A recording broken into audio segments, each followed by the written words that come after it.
welcome to Elite Rest for the Restless, a quick quest in House P, and back to Druid after 3 lives of Warlock. So in addition to those uh, 3 past lives, before I did the Warlock, I TR'd early, picked up another Artificer past life, so I have 2 of those now. I picked up another Cleric past life, so I have 3 of those now. I picked up 2 Barbarian past lives, so I have 3 of those now, which puts me at maximum past life hit points because I have all of the Primal Sphere epic past lives and then all 3 Barbarian past lives, so that's pretty awesome. Um, I was a little sad to TR back to Druid. Um, I had a lot of fun with Warlock, and it felt a little slow at first. I mean, Druid Caster is slow at first for sure. Those first 4 levels, you're just meleeing stuff pretty much, and your wolf and your summons are helping out too. At least that's the way I play it. And the casting power doesn't start ramping up until, level 5, 6. You start becoming a force to be reckoned with, and it just keeps getting better from there. I'm not going to go over gears and enhancements and stuff like that, but I did want to show one piece of gear that I picked up just for fun, and I thought I would show it in the video in case you're not aware of it, and that's the Scoundrel's Cutlass, and that comes out of 3 Barrel Cove. I got this as an end reward. I think it comes from one of the quests too. You just look it up on the wiki, but it's 3 Barrel Cove nonetheless. And what's neat about the Scoundrel's Cutlass is it's actually better for its level than anything you could craft. So what I put on the left here is what I would typically craft at this level. Now normally I wouldn't even use a scimitar with a red slot. I haven't been able to find one. But I picked up one, excuse me, I haven't been able to find one that was flame touched. This is just a regular scimitar with a red slot. So I would normally go like the bleeding and acid route at this level and the highest plus that I can. So, on the left, I've got +1 acid and bleeding with the red slot. The Scoundrel's Cutlass is +2 with frost, so it's comparable to acid, and then anarchic, which does 2 to 12 points of damage, but that's just against lawful alignment. So, if you compare anarchic to bleeding, it's probably maybe bleeding is a little bit better, but in any event, they both are sort of situational.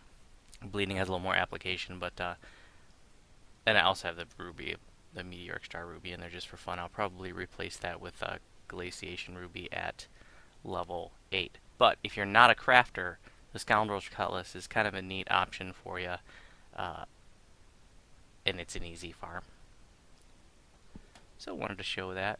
Now I also will say that next level, level 7, the best option would be for a caster druid would be like a scimitar from Temple of Elemental Evil, like one of the quenched scimitars, fully upgraded, and that's an awesome weapon from like level 7 to maybe 11, until you get green steel. You could even use it beyond that if you wanted to continue to have your weapon be, something more caster focused. 'Cause I just use a green steel just because it's fun to use a green steel lit 2 weapon, But that's going to be your optimal choice, starting at level 7, and then for the next several levels. I didn't bother because, this is my final druid life. I know you've heard that before, but until they come out with another class, this is going to be it. I'm not TRing again. All right.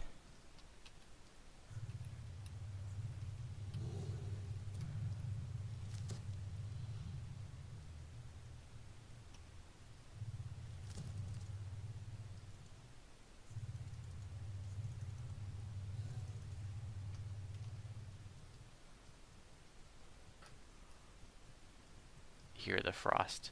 This particular weapon is not a good choice for this quest, actually. I never remember the order to do these in. Oop, that's not this one anyways. I also never remember to park my wolf so it doesn't die in the trap, so.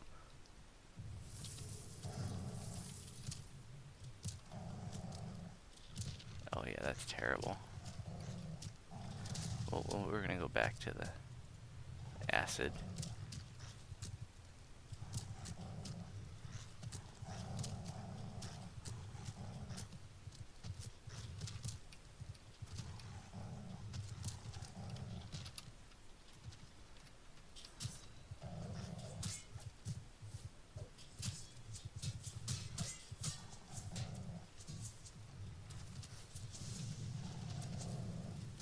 remember that your SLAs do not have a longer cooldown time when you're in wolf form, unlike your regular spells, but you're really focusing on your SLAs.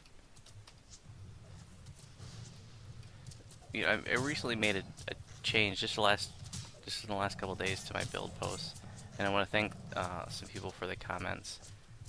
Somebody recently made a comment, but there was a comment quite a few months ago too that made me think a little bit against the grain, and that was to take maximize and empower as early as possible instead of putting it off. I think I had maximize pretty early on, but then I think I didn't have empower until maybe even level 12. And I remember when somebody first posted a druid caster with maximize empower right away at level 1, my knee-jerk reaction was, you can't afford that on a druid. And the response was, well, you've got so many SLAs that's you're just going to use it for the SLAs. And I was still stuck in that traditional caster mindset. Shame on me, right? Because I'm always trying to emphasize how druids play differently than traditional casters. But yeah, it's a great idea to take maximize and empower as early as you can, and just like I said, you just use them for the SLAs. That's mostly what you're using anyways.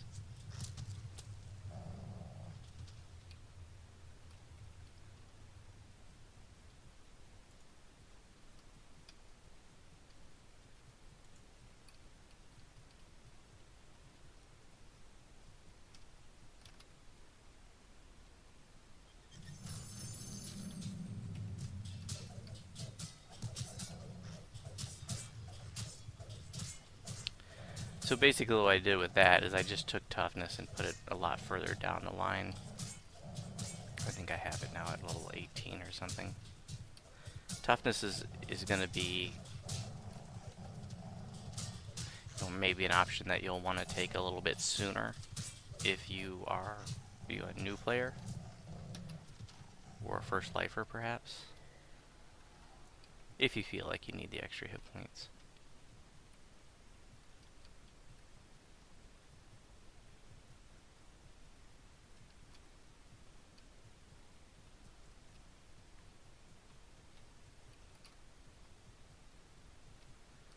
Alright, park the wolf.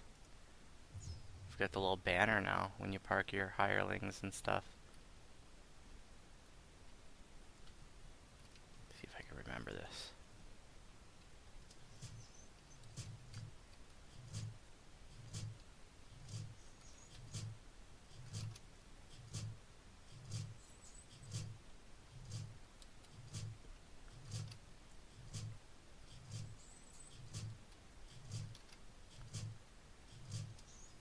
Well, carp.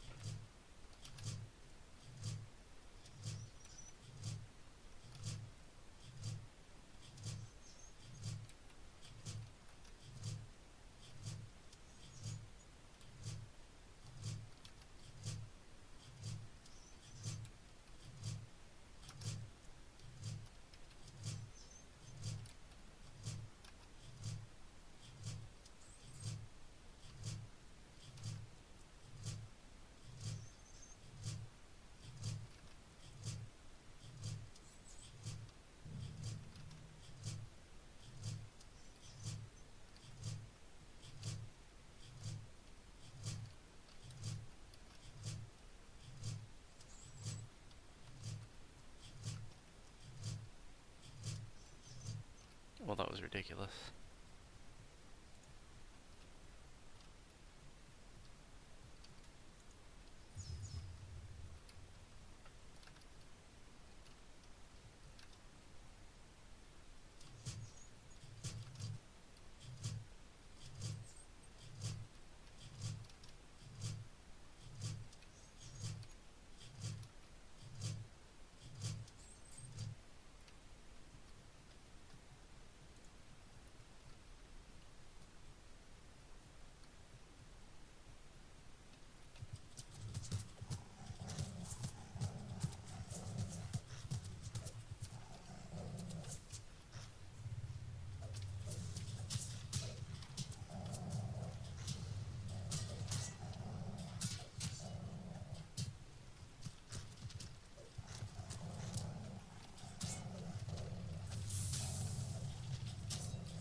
here is where you need 2 bodies.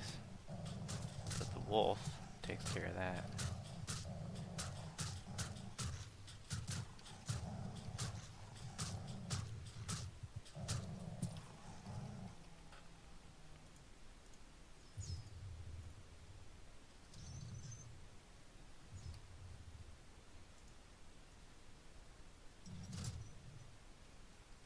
Thanks, wolf.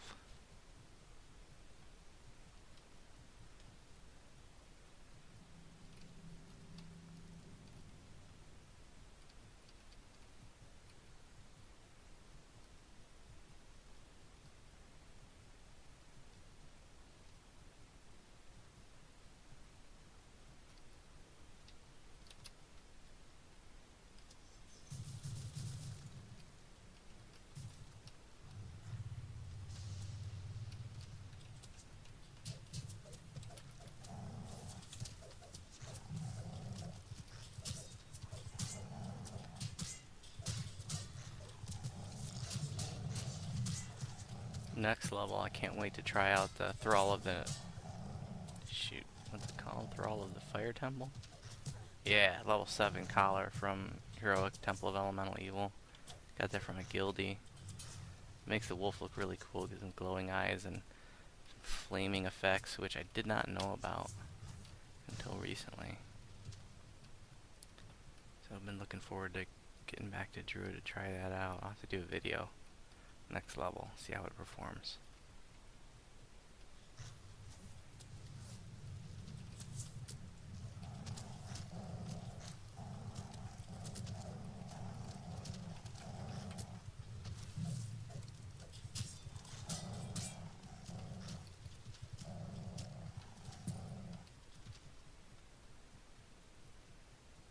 This part's a noob killer. I know you've died there before. I certainly have.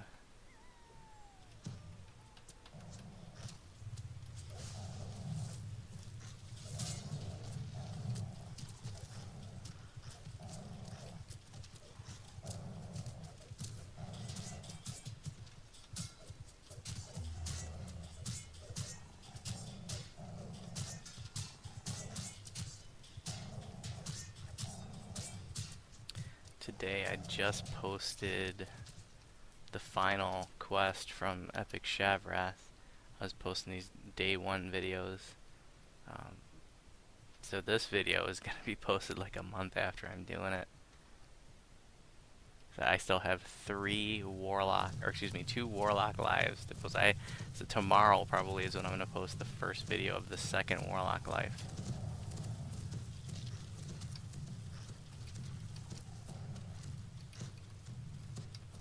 I have something like 20 more videos in the Warlock series. So it might be a month and a half before this video goes up.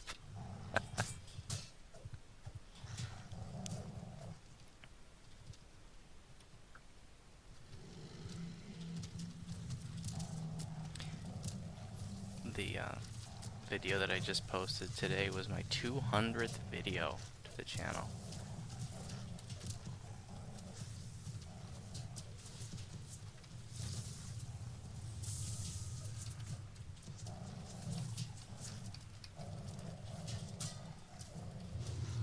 And that's that.